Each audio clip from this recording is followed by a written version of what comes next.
Welcome to the deep dive. Okay, today we're really getting into it. 2 whole weeks, October 6th through the 17th, covering some major drama in Genoa City. Yeah, intense doesn't quite cover it. We're talking full-blown corporate warfare, serious family upheaval, strategic moves, the works. Right. It feels like scorched earth tactics are involved, and the sources point to everything from, old financial scandals all the way up to AI threats. Exactly. Yeah. We've got a lot of material detailing what looks like Victor Noonan's most aggressive campaign in a while. So our goal here is to really map out his attack on Damian Kane, Okay. understand the collateral damage because it seems like it hits multiple families hard, and then analyze how this whole AI angle from Kane, well, how it changes the rules. Gotcha. So let's unpack this. The notes really do give us a roadmap, and Yeah. it seems like we're centering this whole discussion around two big promises from the material. Victor's attack actually succeeding, Right, his corporate strike. and then this massive family implosion, summed up perfectly by what the sources call Jill Abbott's explosive rant. It feels like history itself is being weaponized here. That's a great way to put it because, we need to look past the job titles. The real drivers seem to be these old grudges. Victor's using a past financial scandal, a really old one, to try and dismantle a super modern tech enterprise. It just sets the stage for chaos, basically. Old secrets meeting new tech. All right, let's dive into the campaign itself, starting right at the beginning, Monday, October 6th. The sources are crystal clear. Victor has one target, Damian Kane, and he's moving fast. Yeah, no messing around. This isn't some slow takeover bid. Victor's going straight for the jugular, trying to demolish Kane's reputation and his financial base almost instantly. And the first sign of how serious this is comes from inside Newman, right? Victoria actually warns him. She does, which is interesting because she's usually right there with him. But she thinks weaponizing human media, like using their own news outlet for this very personal hit job, is a bad idea. Well, yeah, I mean, that makes sense. She sees the risk, right? You publish character assassination, you're basically begging for massive public retaliation. Why doesn't Victor see that? Or does he just not care? I think it's more the latter. He's prioritizing the win, the speed, over caution. He probably assumes he can handle whatever Kane throws back, and the notes back this up with his orders to Nick. Ah, right. Nick can't leave town. Explicitly forbidden. Can't go to L.A. not until Adam gets back from digging up dirt in France. Victor wants both Nick and Adam coordinating with the IT department.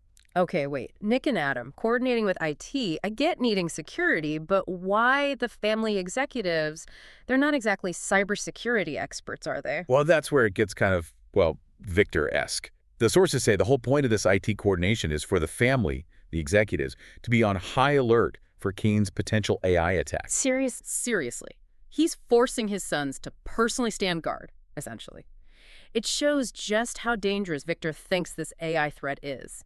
It's not just business posturing. He believes it's real enough that he wants family overseeing the defense, qualified or not. Wow. Okay, so he's provoking Kane with one hand and using his sons as human shields for the IT department with the other. That's bold and paranoid. It sets the stage perfectly for Wednesday, October 8th, the day the bombshell drops. Right. This is the core of Victor's attack. He meets with Jill Abbott. And he drops it. The bombshell, as the sources call it. And it's not about current finances or anything Kane did recently. It's pure history. Victor went digging into Kane's origins. And the dirt is specific. Yeah. And pretty nasty. It involves Jill's ex-husband, Colin. The notorious Colin. Victor reveals that Colin, years ago, pulled off this elaborate con, swindled an old woman out of her French chateau and a significant amount of cash. Okay, that's bad. But how does that connect to Damian Kane now? Ah, that's the genius, or maybe the cruelty, of Victor's move. That stolen money, the cash from the Chateau Con, that was the seed money, the startup capital for Damian Kane's billion-dollar tech company, Arabesque. No way. This way. So Victor isn't just revealing an old crime. He's attacking the very foundation of Kane's success. He's basically saying Arabesque wasn't built on brilliance. It was built on fraud. Stolen money. Which means, just like Victoria feared, Victor is absolutely going public with this. Through Newman Media. Yep. And the notes confirm Jill is completely powerless. Yeah. She tries to argue, plead, reason, whatever. But Victor won't budge. He's publishing it. God, the fallout. The sources say Lily Winters and the kids will be horrified. Oh, absolutely. Imagine it. Not just corporate embarrassment, but deep family shame. The whole world finding out your fortune, your modern tech empire, started with grand theft and a stolen house in France. That kind of public detonation has got to force other people to react, right? Yeah. Immediately. Which brings us to Thursday, October 9th. Exactly. The defense mechanisms kick in. Yeah. Particularly with Jack Abbott. Okay, what does Jack do? He recognizes the danger. Both the public humiliation for Jill's family, who are connected to the Abbotts, and more importantly, the looming AI threat from Kane. So Jack confronts Kane, pushes him to do what's right. Which means calling off the AI attack, dropping this whole crazy plan to take over everyone's businesses. That seems to be the implication, yes. Jack's trying to de-escalate before Kane goes nuclear, digitally speaking. And Kane's response, let me guess, no. Bingo. Flat refusal. Kane says no. And that forces Jack's hand. He has to pivot immediately from trying to mediate to pure self-preservation. He needs to lock down Jabot, lock down Marchetti, protect the Abbott interests from Kane's retaliation. Because he can't trust Victor to protect them. Not really. Yeah. Not when Victor's the one who basically lit the fuse. Precisely. And think about the timing. Thursday is also when Jill and Lily confront Kane. So he's getting hit from all sides. Jack demanding he back down. Jill and Lily likely reeling from the public humiliation as the Newman media story breaks. Detailing his dad's con and how it funded everything. Right. His father's reputation, his own company's legitimacy, his personal finances, all under attack at the exact same time. That's immense pressure. Which leads us straight into Friday, October 10th. This is where things really seem to escalate. But first, a little check-in on Victor's successful agents. Adam and Chelsea, they delivered. Went to France, got the proof about the chateau, came back, and executed the smear campaign perfectly via Newman Media, so Victor rewards them. Rewards them. What's left to give them? They have top jobs, Newman status, a mansion. Exactly. And this is where the absurdity of their world really hits. The source material actually jokes about it, wondering what reward is even meaningful. It literally suggests something like ponies or something. Ponies! Seriously. It just perfectly captures how disconnected extreme wealth can become from, normal motivations or rewards. Okay, that's darkly funny. But the mood probably shifts pretty quickly, right? Because Kane isn't going to take this lying down. Not a chance. He is furious. White-hot rage, according to the sources. And he confronts Adam and Chelsea directly at Newman Media over the truthful smear article, as the notes put it, about his dad Colin scam. Ooh, confrontation at the source? That feels like a flashpoint. It absolutely does. The notes strongly suggest that this very personal anger defending his father's legacy, even a criminal one, is the final trigger. This might be the moment Kane launches the AI attack. Aimed right back at Newman, or maybe specifically Newman Media. Could be either or both. Targeting Newman Media makes a certain kind of vengeful sense. Destroy the messenger, right? Attack the platform that published the humiliation. So this is key then. The AI attack, if it happens here, it's not really a calculated business move anymore. Exactly. That's the insight we need to pull from this. The tech might be futuristic, but the motive is ancient. It's vengeance. Kane isn't trying to acquire Newman strategically. He's lashing out because Victor exposed his father's crime. He's trying to use technology to silence the truth, to bury the source of his family's shame. It's personal high-tech revenge. #Dig2. Shifting loyalties and family divisions. Okay, so Victor's corporate torpedo hits its mark. But the explosion sends shrapnel flying everywhere, especially through the family structures. The focus immediately shifts, it seems, from the corporate fight to these fractured loyalties. Jill Abbott seems right in the middle of it. She is having a truly awful time over these 2 weeks. I mean, think about her position. She's caught. On one hand, she needs Victor, or at least his power, to fend off Kane's broader threat. But on the other hand, Victor's the one who just publicly humiliated her family via Colin. Yeah, that's an impossible spot. The sources say she's unhappy right from the start, meeting with Jack about Billy and Kane. Then she gets hit with Victor's bombshell. Which is a personal nightmare for her. And then, in the second week, October 13th, 17th, she's apparently trying to play mediator. Damage control mode. Totally. Yeah. Trying to get Kane to, calm down, call off the AI attack, and simultaneously trying to deal with her son, Billy. She wants him to come back and be her son again. Wow, that phrase, come back and be her son again. What does that imply about Billy's motivations here? Well, the sources are pretty direct about this. They suggest Billy's focus on targeting Kane isn't really about corporate strategy or protecting the family business. It's driven by ongoing petty mama drama issues. Slama drama. That's the phrase used. It suggests Billy's actions are less about business logic and more about seeking his mother's approval, Or maybe lashing out because of their complicated history. He's acting out emotionally, making him a real wild card in this whole mess. That adds a whole other layer of dysfunction. So while Billy's tangled up in trying to please or provoke his mom, Adam Newman is, plus, enjoying the chaos. Pretty much. For Adam, this whole situation is apparently a massive win. The sources say he's happy to be fighting against Kane for Victor. He sees it as a clear win-win. How so? Well, first, he gets to deploy his ruthless skill set against a major enemy, which he probably enjoys. Second, and maybe more importantly for Adam, he's earning Victor's approval. Big time. This cements his position back in the inner circle, proving his loyalty after, years of being on the outs. Validation. Right. He gets to be the conquering hero returning to his father's side. But not everyone is thrilled about the alliance that makes it possible, right? The Abbotts seem nervous about Victor. Diane, especially. Oh, yeah. Diane Jenkins is sounding the alarm bells right from day one, October 6th. She knows Victor's track record. She's deeply worried that this alliance of necessity is going to blow up in their faces. She sees Victor as fundamentally untrustworthy. Exactly. An unpredictable force who will drop his allies the moment they aren't useful anymore. She doesn't trust him further than she can throw him. But Jack thinks he can manage Victor. Jack's the eternal optimist, or maybe just overconfident sometimes. He believes he can handle Victor. But interestingly, his immediate concern seems to shift inward. He warns Diane not to coddle Kyle. So Jack sees Kyle's personal drama becoming a liability during this corporate crisis. It seems so. He knows their son can be impulsive and easily distracted, which is the last thing they need right now. And Diane's suspicion of Victor doesn't just fade away. No, the sources say it continues into the second week. She keeps warning Jack, essentially saying, don't get too comfortable, don't get too close. She understands this is a temporary ceasefire, not a friendship. The minute Kane is dealt with, Victor becomes the rival again. Okay, let's shift to the Newman side. Nikki isn't just sitting back watching this unfold, is she? She seems to be running her own kind of investigation. She is. It's interesting. She's got this dual track going on. On Tuesday, October 7th, she meets with Jill. And they actually rehash some of their old rivalry, the decades-long stuff centered around Catherine Chancellor. Right. Their history is legendary. But Nikki apparently uses this time to get something long overdue off her chest. It sounds like maybe, just maybe, they're trying to bury the hatchet on a personal level, even while their families are at war corporately. A moment of peace amidst the chaos. Possibly. But Nikki's not just there for emotional closure. She's also on a mission. The sources say she's actively searching for answers, digging into something Lauren Fenmore asked her to find out. Lauren, what did she want Nikki to investigate? The connection between Victor, Michael Baldwin, who was, remember, helping Victor with his Kane takedown, and Kane himself. So Lauren's worried about Michael's involvement with Victor. Seems like it. And Nikki's doing the intel gathering. This shows the conflict is spreading, pulling in more players. Nikki's likely trying to figure out what kind of deals Victor is making, what the potential blowback could be for the Newman family down the line.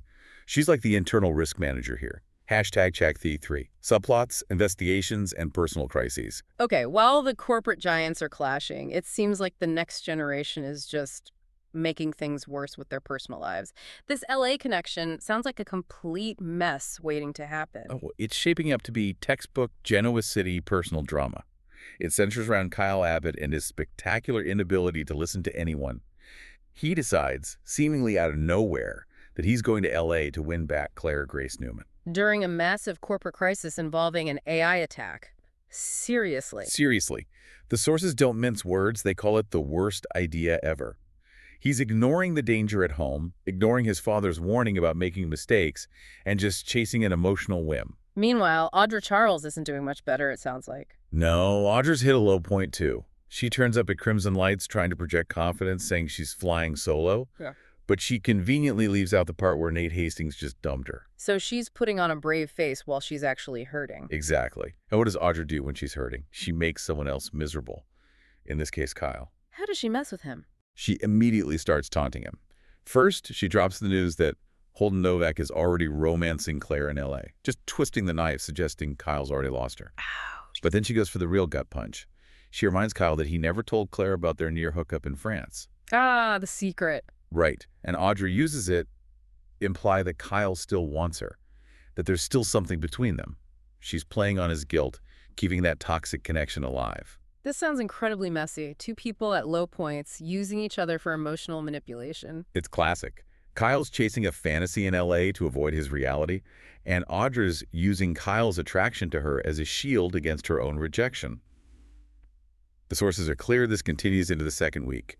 Kyle keeps making sloppy mistakes about Claire, and his interactions with Audra are primed to cause unintended consequences. Translation: disaster incoming. Pretty much guaranteed. Yeah. It's going to destabilize everything around them. Speaking of destabilization, Nick Newman seems caught in his own bind between Victor's demands and his personal life. Sharon's heading to LA. Yeah, Sharon's going to see Noah. Apparently he's opening a club, and things are good with him and Allie. So, a positive family visit for her. But Nick isn't going with her initially. They're flying separately. The sources make a point of saying they are not broken up, but the strain is obvious. Nick is worried he might not even make it to LA at all. Because of Victor needing him for the IT watch? Exactly. Victor's orders have him grounded. Nick promised Sharon he'd show up, but Victor's making that incredibly difficult. It's that classic Newman conflict, family loyalty versus empire duty. And with Victor, the Empire usually wins. Almost always. Now, shifting gears slightly, let's talk about Phyllis Summers. She seems to be finding opportunity in all this chaos. Always. The sources say Nick confronts her before he's supposed to leave, wanting to know why on earth she's working with Kane, the guy trying to destroy his family's company. And Phyllis, being Phyllis, has perfectly logical, if self-serving reasons. Let me guess. 1. Money. Definitely. She needs a job. 2. She needs an audience, someone who appreciates her particular brand of intensity, someone to listen to her crazy, as the notes put it. Okay. And 3, and this seems key, she apparently has a low-key crush on Kane. On Damian Kane? Really? Seems so. And with Lily now definitively out of the picture with Kane, Phyllis likely sees an opening. Power, danger, chaos. It's kind of her trifecta. So her technical skills make her valuable to Kane, especially now. Highly valuable. Which probably leads directly to what the sources call her prickly situation on Friday, October 10th. What could that be related to the AI attack? That seems most likely. Kane needs someone tech-savvy and willing to bend the rules. That's Phyllis. So maybe she's helping deploy the attack, putting herself in legal hot water, or knowing Phyllis in Genoa City. She accidentally crashes Christine's bachelorette party. It's definitely possible. The timing lines up. Imagine Phyllis knee-deep in some shady tech work for Kane, stumbling into her arch-nemesis's pre-wedding celebration. Perfect soap opera collision. And the sources hint at romance for her. Strongly. They say she finds romance with someone unexpected soon.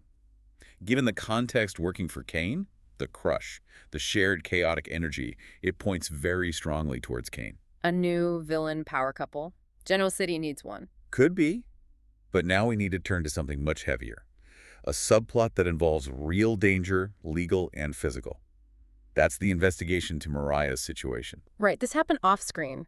Sharon, Tessa, and Daniel went on a trip to find something out. And they came back with information, yes. But the tone is grim. Tessa confirms they learned something critical about Mariah, but she is described as deeply unhappy and, more pointedly, very afraid for Mariah's safety. Afraid in what way? What's the threat? This is where it gets really serious. The sources suggest a dual threat. One possibility is retaliation from the person Mariah attacked. This implies Mariah's initial actions were severe enough to provoke a violent response, like criminal revenge. Wow, or what's the other possibility? The other possibility is Mariah being arrested for attempted murder. Attempted murder, so the original incident was that bad? Apparently so. This is an existential threat hanging over Mariah, far beyond any corporate games, and it explains so much about her recent behavior. Like why she was pushing Tessa and Aria away. Exactly. It wasn't about lack of love, it was self-sacrifice.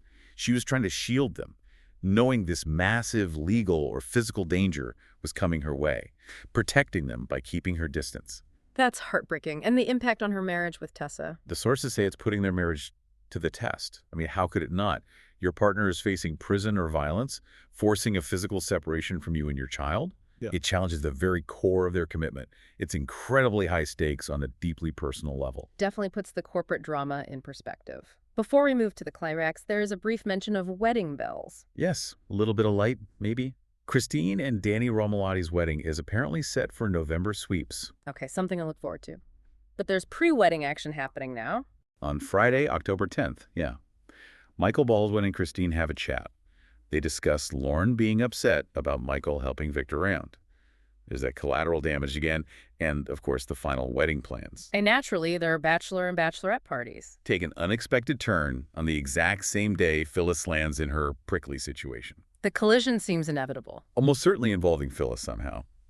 And just as a fun note for longtime viewers, the sources confirmed some returning faces for the wedding itself in November. Patty Weaver as Gina Roma and Trisha Cass as Nina Webster. Nice. Even amidst total chaos, Genoa City pauses for a wedding. #Tagside stay. The climax of the 2 weeks, week of October 13-17. Okay, so we've seen Victor's attack land, the family's fracture, the subplots intensify. Now we head into the second week, October 13th to 17th. The focus seems to be squarely on Damien Kane's reaction. Right. The narrative is that Victor and his allies have successfully backed Kane into a corner. You've got the public humiliation from the Collins story. You've got Jack shoring up defenses. You've got Jill and Lily pressuring him. And a cornered villain tends to do what? Lash out. The sources use that exact phrase. Kane is forced into a corner and will lash out. So what does that look like in practice? Is this finally the big AI attack Victor's been prepping for? Or does Kane do something even more desperate or personal? Given his rage at Adam and Chelsea, particularly about his father's legacy being trashed, the AI attack seems almost certain. And it might be targeted very specifically, maybe aiming to cripple Newman Media as revenge. Digitally silencing the source of the humiliation. Exactly. But lashing out could also mean using Phyllis's skills for something more direct, maybe targeting Newman's financial systems, something designed to inflict maximum pain rather than just strategic gain. It feels like it's driven by pure vengeance at this point. And while all this high-tech corporate warfare is potentially going down, the younger generation is still self-destructing. Pretty much. The sources reiterate that the messy dynamic between Kyle and Audra continues. They're both at low points, personally and professionally, and their interactions keep causing these unintended consequences. What kind of consequences are we talking about? Well, think about it. They share a secret that could blow up Kyle's life. Audra might use that leverage. Kyle might completely alienate his family by chasing Claire while ignoring his responsibilities. He might get drawn back into Audra's orbit. It's just a recipe for destabilizing everyone around them. Their personal mess is guaranteed to spill over. #tag outro. Okay, let's pull back and try to connect all these threads from these incredibly intense 2 weeks. What's the big picture here? Well, first, Victor's attack worked. He didn't need some complex financial scheme. He just weaponized history. He dug up that old Colin Chateau con and revealed it was the seed money for Arabesque. And boom! Massive public humiliation for Kane, devastation for the Winters and Abbott families connected to Jill. And perhaps predictably, it provoked the very counterattack Victor seemed to anticipate. This threat of a massive AI strike from Kane, who is now completely cornered and furious. But what this deep dive really seems to highlight, beyond the corporate moves, is how much everything in Genoa City boils down to family. Loyalty, resentment, history. Absolutely. That's the core driver. The AI, the technology, that's just the weapon being used today. The reasons for the fight are ancient. You've got the Nikki-Jill rivalry simmering for decades. You've got Colin's decades-old crime fueling Kane's current rage. And the internal family dynamics. Adam needing Victor's approval, Billy acting out his mama drama, Jack desperately trying to protect his kids and his legacy. Right. These deep-seated emotional needs and historical grudges, those are the pressure points Victor expertly pushed. And they're the reason Kane's reaction is so volatile and personal. It shows that these business empires aren't cold machines.